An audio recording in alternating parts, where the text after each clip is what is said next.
बाबा बड़े दयालु हैं, बड़े कृपालु हैं, सबको सब कुछ देने वाले हैं। जो भी जिस कामना से आता है, धन की कामना से आए तो धन मिलेगा। जो भी जिस कामना से आया है, सब कामना को पूर्ण करने वाले। भोले बाबा का जन्म हुआ भृकुटी से, ब्रह्मा जी की। ब्रह्मा जी ने कहा सृष्टि का विस्तार करो। भोले बाबा बोले अच्छा अभी करते हैं। भूत प्रेतों की सृष्टि बढ़ाने लगे। ब्रह्मा जी ने कहा बंद करो, ऐसी सृष्टि नहीं करवानी है हमें, बंद करो। भोले बाबा ने कहा ठीक है अभी बंद कर देते हैं, और तुरंत बंद किया और भगवान राम के नाम में मस्त होकर के तपस्या करने लगे। इस बार ब्रह्मा जी ने 10 ऋषियों को उत्पन्न किया।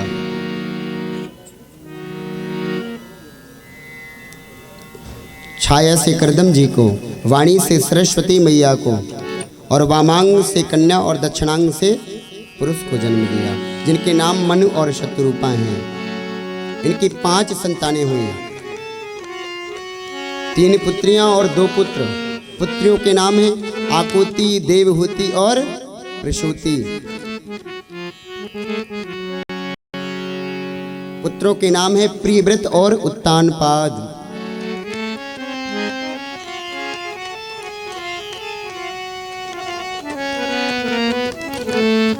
ब्रह्मा जी ने कहा आप सृष्टि का विस्तार करिए।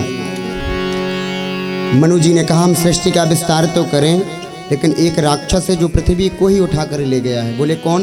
बोले हिरण्याक्ष, जो पृथ्वी को ही ले गया है।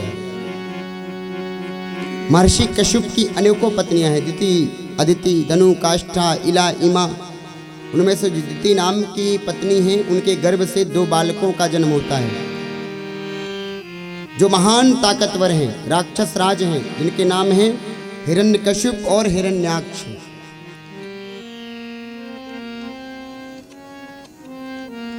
सौनक जी प्रश्न कर देते हैं सूत जी महाराज एक बात बताओ कि इतने भयंकर राक्षस कहां से आए? तब सूत जी कहते हैं ऋषिवरों बड़े ध्यान से सुनो। एक बार सनक सनंदन सनातन और सनत कुमार भगवान नारायण के धाम बैकुंठ को गए। वहां पर जय और विजय नाम के जो 2 पार्षद हैं, उन्होंने इनको अंदर जाने से रोक दिया। क्रोध के वशीभूत होकर के इन्होंने उनको श्राप दे दिया, जाओ 3 जन्मों तक तुम राक्षस बनोगे। वही पहला जन्म हिरण्याक्ष और हिरण्यकश्यप के रूप में हुआ है। प्रभु ने वाराह रूप धारण किया, क्योंकि जो हिरण्याक्ष है ना, यह संपूर्ण पृथ्वी को उठा करके समुद्र में छिप गया था। प्रभु ने वराह रूप धारण किया और पृथ्वी को हिरण्याक्ष के चंगुल से छुटाया और हिरण्याक्ष का भी वध किया, पृथ्वी का उद्धार किया। प्रेम से बोलो राधे राधे। कथा में तो बहुत विस्तार है, लेकिन बहुत दर्शन करिए बिल्कुल। हिरण्याक्ष का वध हो गया। अब जो है मनु और शत्रुपा सृष्टि में विस्तार करने लगे।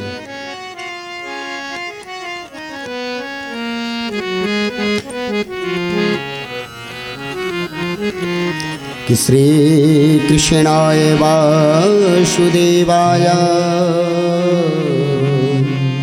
हरे परमात्मने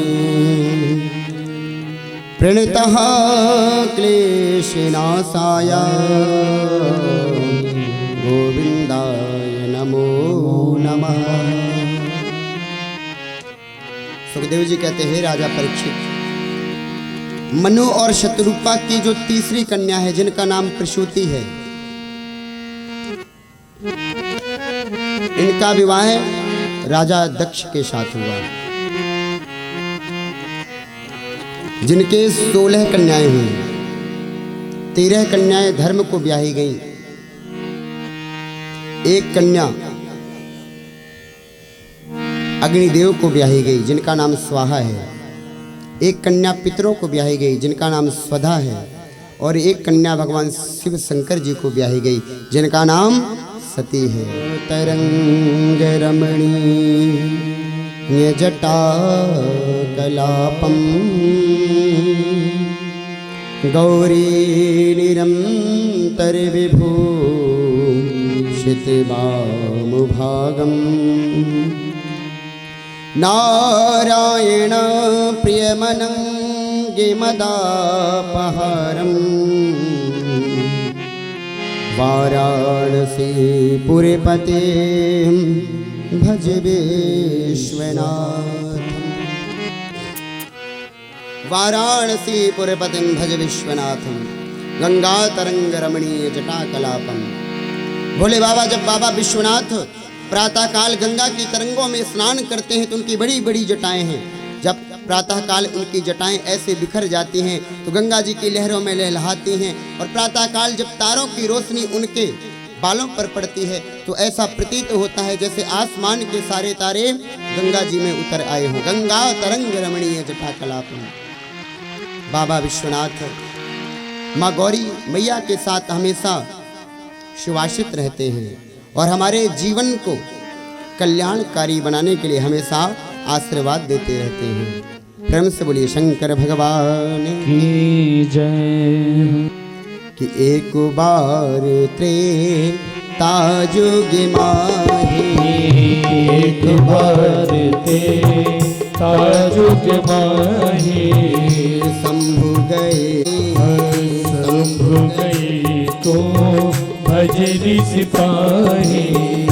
एक बार त्रेता जुग माही, एक बार त्रेता जुग माही, शंभु गए भजर सिपाही। आकाश मार्ग से जा रहे हैं शिव और सती। शिव जी ने जैसे ही उन वनवासियों को देखा हाथ जोड़ करके प्रणाम किया, नमस्कार किया, अभिवादन किया। सती मैया देखती है अरे पतिदेव इनको प्रणाम करते हैं, वनवासियों को जो अपनी पत्नी के लिए विचरण कर रहे हैं, विलाप कर रहे हैं, रो रहे हैं। भगवान ने कहा यह कोई और नहीं, यह मेरे प्रभु श्री राम हैं, नारायण ही हैं, इसलिए हे देवी इनको आप भी प्रणाम करो। सती मैया ने कहा बिल्कुल नहीं, अगर साक्षात नारायण है तो यह पत्नी के लिए क्यों विलाप कर रहे हैं, नहीं करना चाहिए। शंकर जी कहते हैं भगवान की लीला है। लेकिन सती मैया नहीं मानती हैं। भोले बाबा कहते हैं ठीक है, विश्वास नहीं हो रहा तो जाओ परीक्षा ले लो।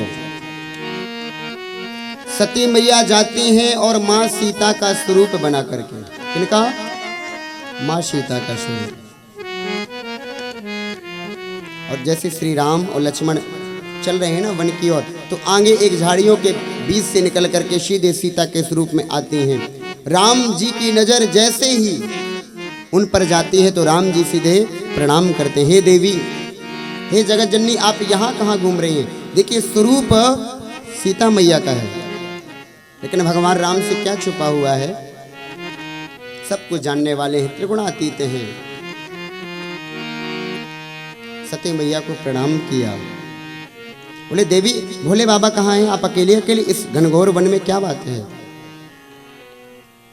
सती मैया कुछ भी नहीं बोल सकी, तुरंत चली गई, कुछ भी नहीं बोल सकी। भोले बाबा के पास जाती हैं।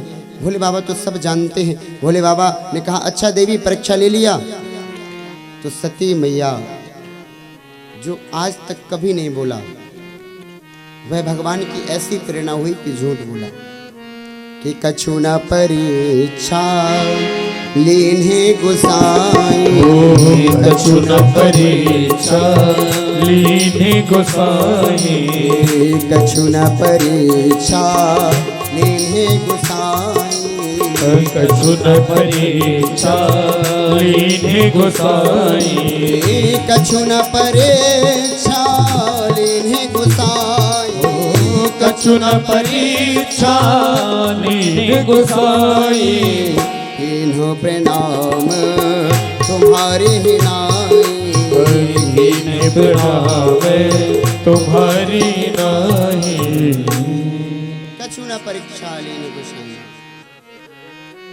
हे महादेव मैंने उनसे कोई परीक्षा नहीं ली, जैसे आपने प्रणाम किया मैं भी जाकर के उनको वैसे ही प्रणाम करके चली आई। लेकिन भगवान शिव सब जानने वाले हैं। भगवान शिव ने जब ध्यान धारण करके देखा तो पता चला आज मेरी मैया का स्वरूप इन्होंने धारण किया, अब मैं इनको कैसे पत्नी स्वरूप में प्राप्त करूं? इन्होंने तो मेरी माँ का स्वरूप धारण किया जिनका मैं हमेशा चिंतन करता रहता हूं। उनका स्वरूप आज इन्होंने बनाया और तभी ही संकल्प करके उनका परित्याग कर दिया। कैलाश में गए और आसन लगा करके बैठ गए। दक्ष को, राजा दक्ष को ब्रह्मा जी ने समस्त देवताओं में श्रेष्ठ बताकर उसको दक्ष की उपाधि दे दी। देखिए, दक्ष एक उपाधि है और राजा दक्ष भी उस उपाधि के नाम से ही जाने जा रहे हैं।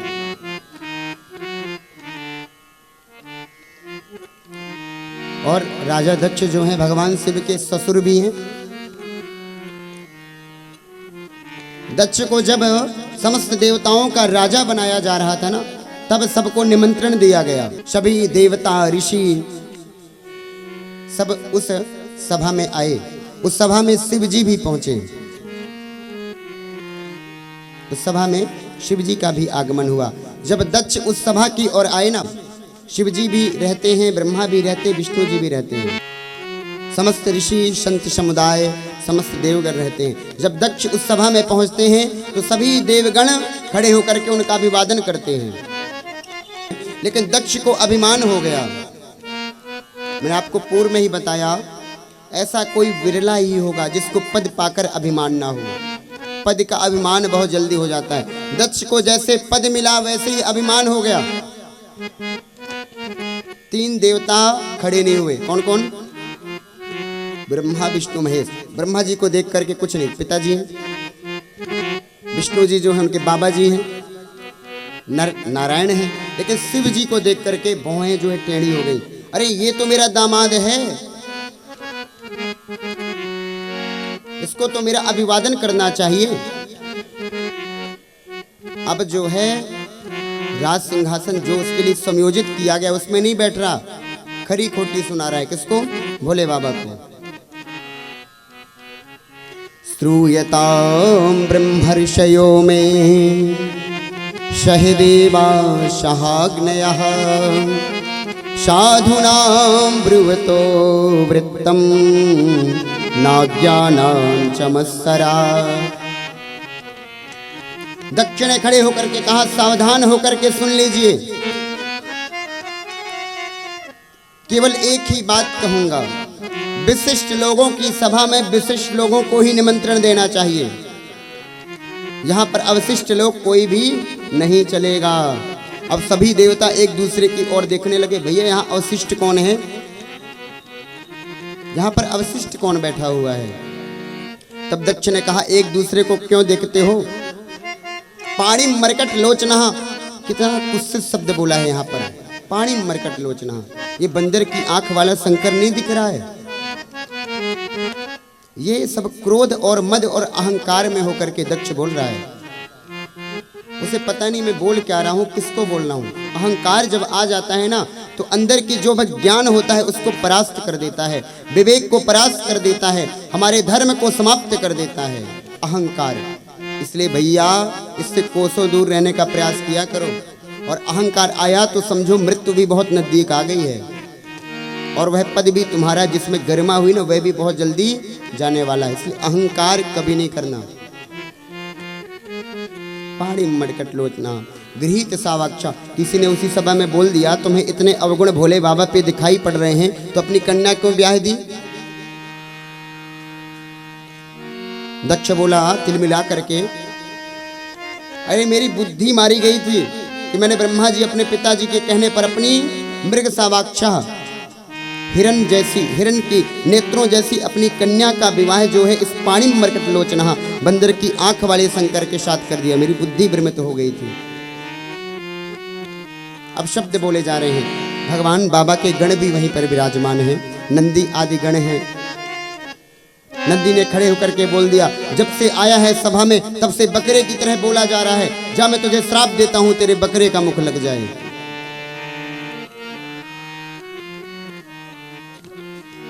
दक्ष की तरफ से शुक्राचार्य जी खड़े हुए, बोले नंदी, ससुर और दामाद की लड़ाई हो रही, तुम बीच में क्यों बोले? जाओ, हम तुम्हें भी श्राप देते हैं, तुम पाखंडी हो जाओ। अब जहां पर सभा कुछ और चल रही है, कौन सी सभा है? दक्ष को जो है पदवी प्रदान की जा रही है और वहां सभा चलने लगी श्राप सभा, एक दूसरे को श्राप देने लगे। भोले बाबा बोले, सोचने लगते हैं कि यह सब मेरे कारण ही हो रहा है, अगर मैं उठ के चला जाऊंगा तो सब शांत हो जाएगा। और भोले बाबा वहां से पलायन कर जाते हैं।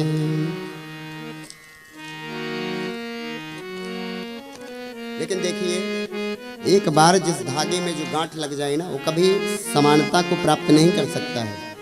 कि रही मन धागा प्रेम का, मत तोड़ो चटकाए, टूटे से फिर ना जुड़े, जुड़े गांठ पड़ जाए।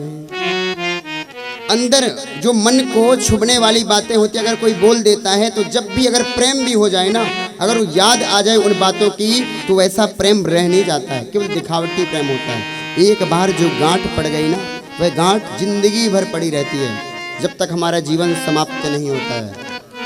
भोले बाबा आते हैं और तपस्या करने में लीन हो जाते हैं। उनकी तपस्या 87,000 वर्षों तक चलती है। कि बीते सम्मत सहस 87, बीते सम्मत सहस 87, बीते सम्मत सहस 87, बीते सम्मत सहस 87, तजी समाधि शंभु अविनाशी, लगी समाधि शंभु अविनाशी। बीते सम्मत सहत 87, 87,000 वर्षों तक उनकी समाधि चली।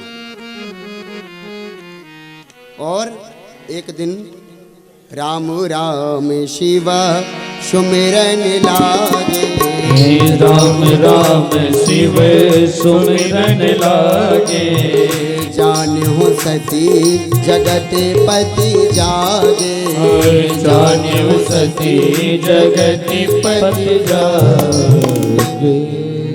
87,000 वर्षों के बाद भगवान शिव की निद्रा टूटी तपस्या से, और राम राम सुमिरन करके जागृत हुए। तभी सती जी को लगा, मेरे प्रभु इतने वर्षों बाद जागृत हुए हैं। और उसी समय दक्षिणे कनखल में, हरिद्वार में एक बहुत ही बड़े यज्ञ का आयोजन किया। समस्त देवी देवताओं को निमंत्रण दिया, केवल भोले बाबा के पास निमंत्रण नहीं आया। अब सती मैया सुबह से क्या देख रही है कि अनेकों विमान ऊपर से उड़ के जा रहे हैं। सुखदेव जी कहते, हे राजा परीक्षित, एक बात याद रखना, जब दो लोगों की लड़ाई होती ना, तो तीसरे बड़े आनंद लेते हैं। बहुत सारे रास्ते हैं विमानों के लिए जाने के, लेकिन जानबूझ करके देवता जब तैयार होकर के निकलते हैं ना, तो ऊपर से ही गड़गड़ाते हुए जाते हैं। भगवान शिव जहां विराजमान है, कैलाश के ऊपर से ही। और एक देवी तो बोल पड़ी, सती ऊपर से चिल्ला करके बोली, सती तू चल नहीं रही क्या? अब सती मैया को कुछ पता हो तब चले।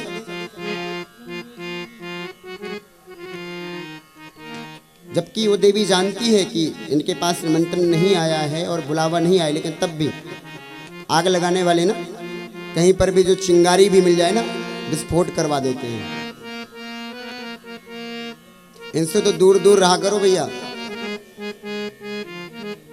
बोली, सती तू चल नहीं रही, तेरे पिता के यहाँ बहुत विशाल यज्ञ किया जा रहा है। अब सती मैया क्या कहे कि निमंत्रण नहीं आया या बुलाया नहीं, तो कहती हैं सती मैया, हाँ हाँ तू चल, मैं जरा तैयार होकर के आती हूँ, थोड़ा विलंब हो चुकी हूँ। भोले बाबा के पास जाती हैं। भोले बाबा से कहते हैं, हे प्रभु, मेरे पिताजी के यहाँ यज्ञ हो रहा है और समस्त देवगण जा रहे हैं, तो हमें भी चलना चाहिए। देखिए, यहाँ पर बोलने की जो शैली है ना, वो थोड़ा पृथक है। सती मैया जब भगवान शिव को प्रणाम करती हैं और कहती हैं, हे भोलेनाथ, आपके ससुर के यहाँ विशाल यज्ञ किया जा रहा है। ससुर के यहाँ, आपके, मेरे पिताजी के यहाँ नहीं, आपके ससुर के यहाँ, क्योंकि मनाना भी है ना। बोले बाबा बोले, अच्छा ससुर के यहाँ यज्ञ हो रहा है तो क्या करें? बोले चलो। बोले कोई निमंत्रण आया है, कोई कार्ड आया है? सती मैया कहती, कभी कभी जो है कार्ड में खराबी आ जाती है, नहीं समय से पहुंच पाता है। डाकिया जो है डाक समय समय से नहीं पहुंचा पाते। हो सकता है कहीं उन्होंने पहुंचाया हो, ना आ पाया हो, या हो सकता है कहीं उनके मन से बात निकल गई हो कि मैंने भेज दिया है और वो भेज भी ना पाए हों। कभी कभी ऐसा होता है कि जब कोई हम आयोजन करते हैं तो विशिष्ट से विशिष्ट अतिथि भी छूट जाता है। तो सती मैया कहती है ऐसे भी हो सकता है, लेकिन भोलेनाथ तो सब जानते हैं। उनके साथ जो घटना घटित हो चुकी है उन्हें तो सब पता ही है। तब देखिए आज तक इतने वर्ष बीत गए, भोले बाबा ने सती मैया से वो वृत्तांत नहीं सुनाया था, नहीं बताया था कुछ, लेकिन आज भोले बाबा को बताना पड़ा कि बड़े अधिकार दक्ष जब पावा, बड़े अधिकार दक्ष जब आवा, बड़े अधिकार दक्ष जब पावा, बड़े अधिकार दक्ष जब पावा, अति अभिमानी हृदय अति आवा, अति अभिमानी हृदय तब आवा। जब दक्ष को अधिकार मिला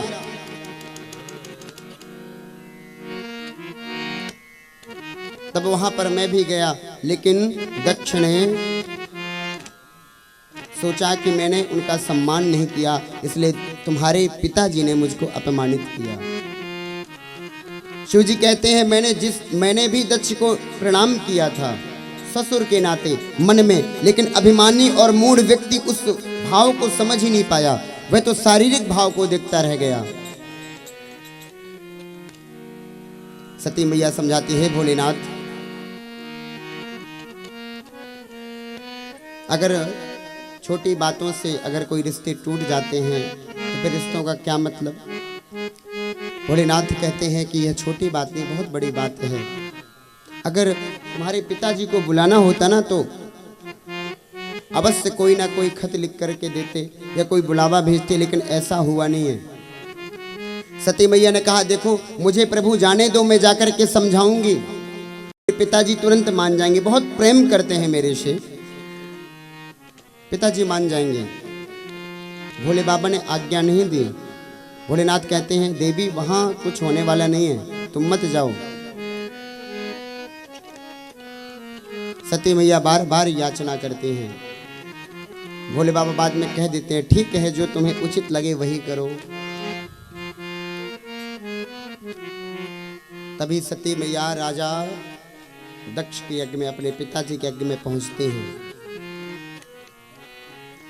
जो देव समुदाय पहले मैया को देख करके प्रणाम किया करता था, वह उनको देख करके मुंह मोड़ लेता है, क्योंकि दक्ष ने चेतावनी दे दी है कि जो भी यहाँ आया हुआ व्यक्ति है वह शिव से संबंधित किसी भी व्यक्ति से कोई संबंध नहीं रखेगा, नहीं तो मैं उस देवता को अपने अधिकार से वंचित करवा दूंगा। बहनें मिलती हैं मुस्कुराती हुई, बहनें कहती हैं सती हमने सुना है तुझे निमंत्रण नहीं दिया गया, लेकिन कोई बात नहीं, तू अपने पिता का ही तो घर है, बिना निमंत्रण के भी आया जाता है। सती मैया सोचती है मुझे बहनों से क्या, सबसे ज्यादा प्रेम तो मायके में माँ से होता है। तुरंत माँ के पास जाती है। वास्तव में किसी को दुख था तो केवल माँ को था।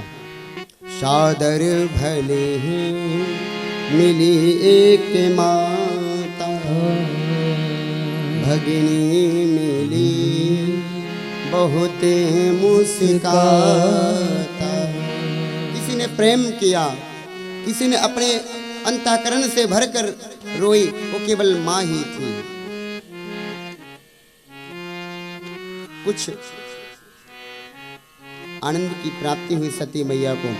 बाहरी चित्रण को देख करके तो मन क्षुभित हो गया था, लेकिन माँ के प्रेम को देख करके मन में शांति मिली। अब सोचती है पिताजी से भी मिलना चाहिए, और पिताजी की ओर जाती हैं। पिताजी जब आते हुए देखते हैं सती को तो मुंह मोड़ करके चले जाते हैं, कुछ भी नहीं बोलते हैं। ये भी अपमान सती मैया ने सह लिया, लेकिन जब नजरें दौड़ा करके देखती हैं यज्ञशाला की ओर, तो यज्ञ में छोटे छोटे देवताओं का भाग रखा हुआ है, छोटे छोटे देवताओं का। लेकिन कहीं पर भी भगवान शिव का कोई भाग नहीं है। धर्म पत्नी सब कुछ सह सकती है, लेकिन अपने पति का अपमान कभी नहीं सह सकती।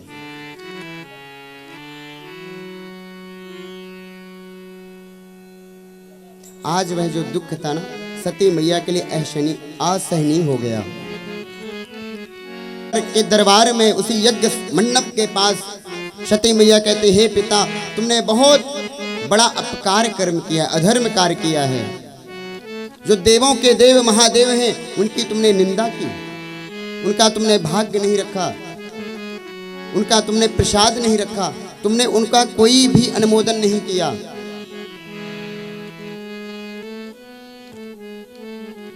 इसलिए हे पिताजी, मैं तुम्हारी कन्या हूँ।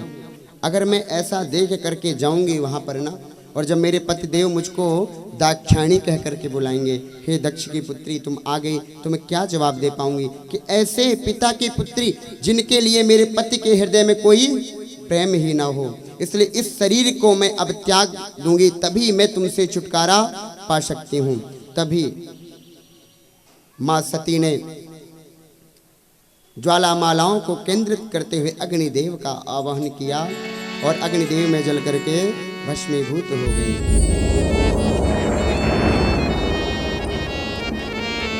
माँ के साथ में जो गण आए हुए हैं सब उपद्रव करने लगे। वहां नारद जी ने भगवान शिव जी को बताया कि माँ सती ने अपने प्राणों का परित्याग कर लिया है जल करके। भगवान शिव ने अपनी एक जटा को निकाल करके जमीन पर पटका। वीरभद्र उत्पन्न हुए। वीरभद्र से कहा, हे वीरभद्र जाओ यज्ञ को तहस नहस कर दो।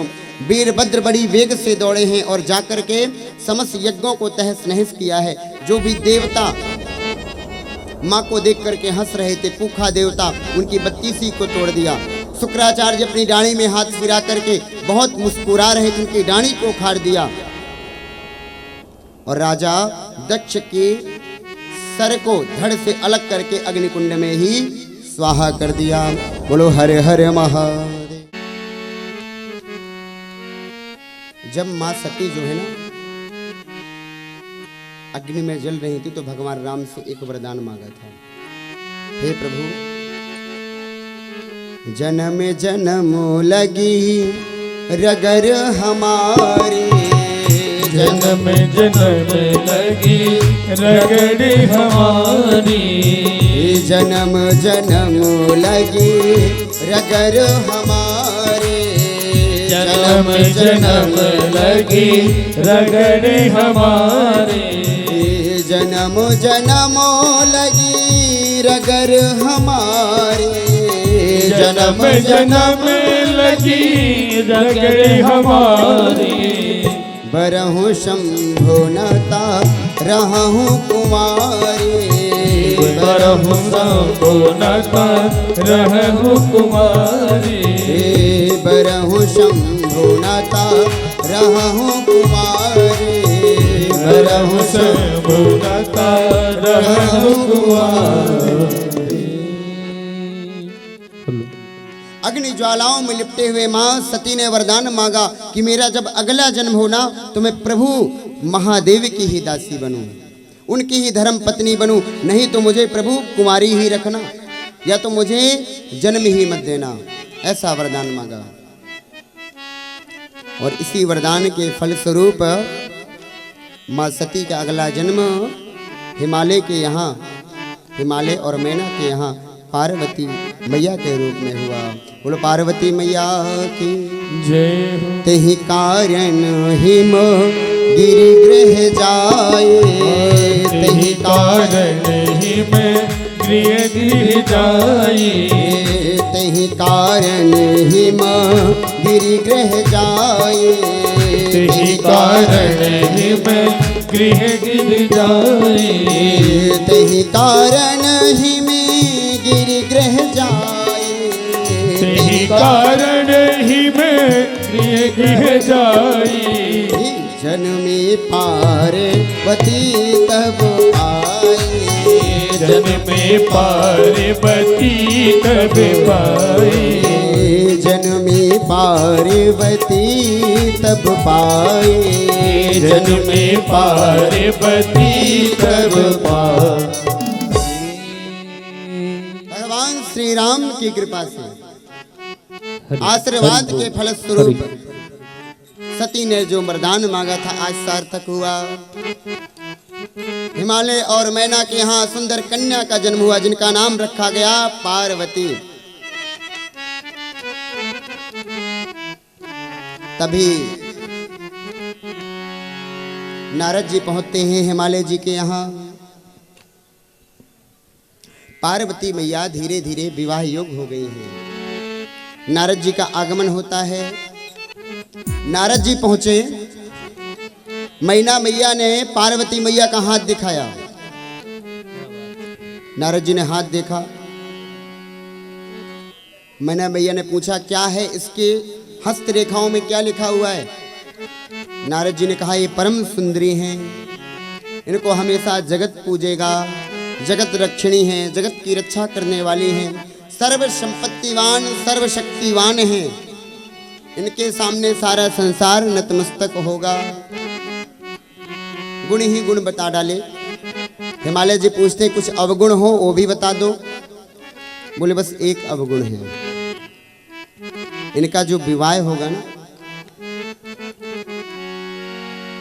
और विवाह के बाद जो इनको पति मिलेगा वह नंग धड़ंग होगा, शरीर पे एक भी वस्त्र नहीं होगा, भस्म को धारण करने वाला होगा, नागों का प्रिय होगा, भूत प्रेतों की टोली होगी।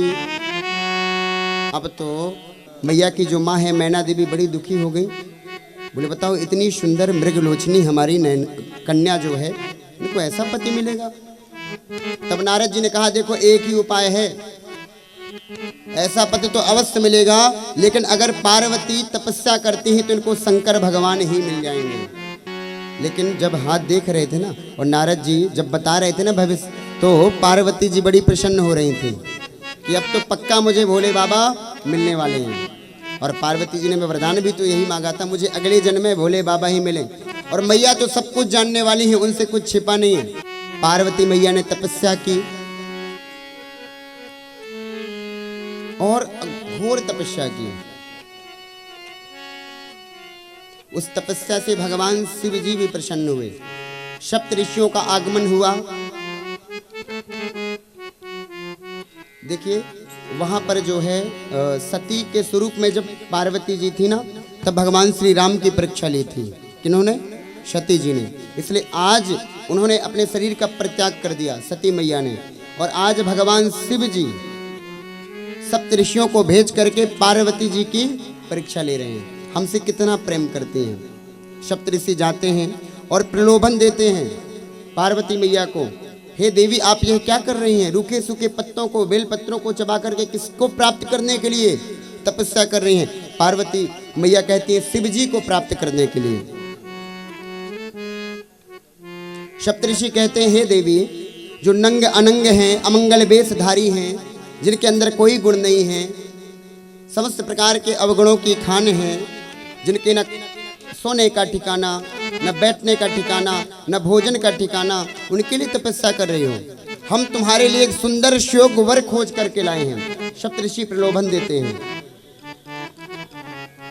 कौन लेकर के आए हैं?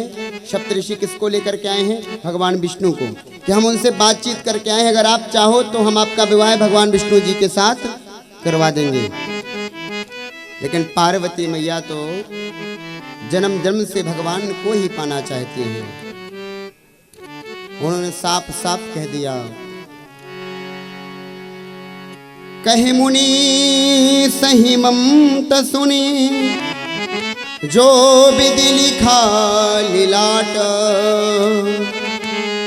देव दनुज नर नाग मुनि, कौन मेट निहार। हे सप्तऋषियों, नारद जी ने मुझे पूर्व में ही बता दिया है, मेरे ललाट में ऐसा ही पति लिखा हुआ है। और हाँ, मुझे कोई प्रलोभन नहीं चाहिए, मेरे लिए चाहे कोई भी ले आओ, लेकिन मैं भगवान शिव के अलावा किसी को वरना नहीं चाहती हूँ। नहीं तो मैं अपना कुंवारी रह कर के ही सारा जीवन व्यतीत कर दूंगी। अगर पाना चाहती हूँ तो केवल और केवल भगवान शिव जी को। सप्तऋषि आए, शिव जी को बताया।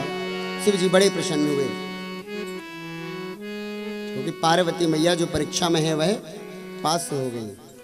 शिव जी भी बड़े प्रसन्न हो गए कि पार्वती हमसे बड़ा ही प्रेम करती हैं, और इतने प्रसन्न हो गए कि तपस्या में लीन हो गए, समाधि में लीन हो गए। पिछली बार समाधि लगाई तो कितने वर्षों में खुली थी? 87,000 वर्षों में। पता नहीं अब की बार समाधि लगाई कितने वर्षों में खुले। तभी एक दैत्य उत्पन्न हो गया जिसका नाम था ताड़कासुर।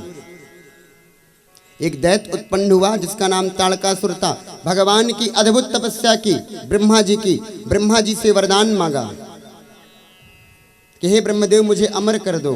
ब्रह्मा जी ने कहा अमर तो मैं भी नहीं हूं, तुम्हें कहां से अमर कर दूं? बोले और कुछ वरदान मांगो। तब ताड़कासुर ने कहा शिव जी के अंश के द्वारा जब पुत्र की प्राप्ति होगी वही मेरा वध कर सकता है, अन्यथा कोई नहीं। क्योंकि ताड़कासुर सोच रहा था शिव जी अभी समाधि में है, कब समाधि खोलेंगे और कब किससे विवाह करेंगे कोई भरोसा नहीं, इसलिए उनका पुत्र होना सुनिश्चित है ही नहीं है। इसलिए ताड़कासुर ने ऐसा वरदान मांग लिया। वहां पार्वती मैया तपस्या करके अपने घर हिमालय और मैना देवी के यहाँ चली गई, और यहाँ देव समाज आकर के भगवान शिव को जगाने का प्रयास करने लगा। ब्रह्मा जी आते हैं, इंद्र से कहते हैं इंद्र जाओ भगवान शिव को जगाओ। इंद्र कहते हैं बिल्कुल नहीं, चक्कर में पड़ेंगे। भोले बाबा हैं क्रोधित हो गए तो पता नहीं क्या करेंगे। तभी कामदेव को भेजा। किसको? कामदेव को। कामदेव ने आम के वृक्ष के पीछे छिपकर पत्तों की ओर से 5 फन वाला बाण चलाया है। 5 बाण हैं कामदेव के, स्तंभन, संबोहन, उच्चाटन, उद्दीपन और वशीकरण। 5 बाणों को चला दिया और वह बाण जाकर के भोले बाबा के हृदय में लगा। भोले बाबा के नेत्र खुले, सामने कोई नहीं दिख रहा है। जब पत्तों के ओट में छुपा हुआ उस कामदेव को देखा तो भोले बाबा ने अपना तीसरा नेत्र खोला और उसको भस्म कर दिया। कामदेव भस्म हो गया। भोले बाबा की समाधि टूट गई। पुनः समाधि लगाने वाले ही थे। ब्रह्मा जी ने कहा देवताओं जल्दी जाओ, नहीं तो अगर समाधि लग गई अब तो अब कोई नहीं खोल पाएगा, अब कामदेव भी मर गया है। इंद्र को आगे किया। इंद्र ने कहा बिल्कुल नहीं जाऊंगा। ब्रह्मा जी ने कहा तुम तो अमर हो, कभी मरने वाले नहीं हो।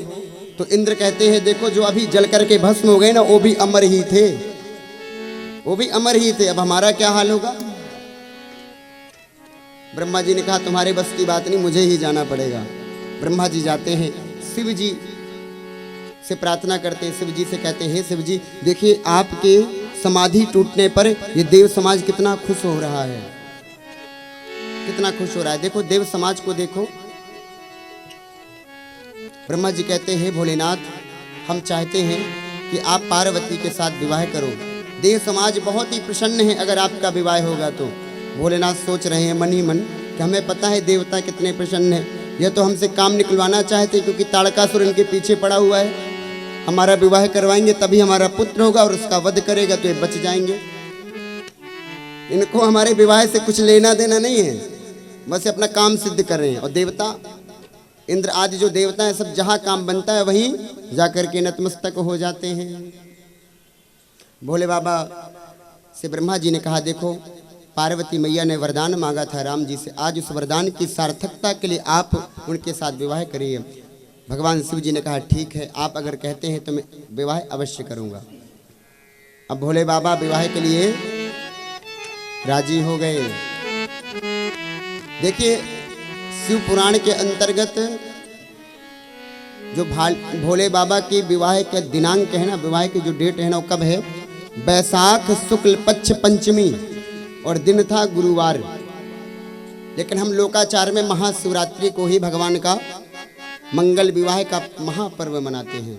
लेकिन मुख्य समय जो है बैसाख शुक्ल पक्ष पंचमी और दिन गुरुवार। वह दिन भी आ गया, वह पक्ष भी आ गया और बैसाख का महीना भी आ गया। आज भोले बाबा का विवाह होना है और शाम के 3 बज चुके हैं।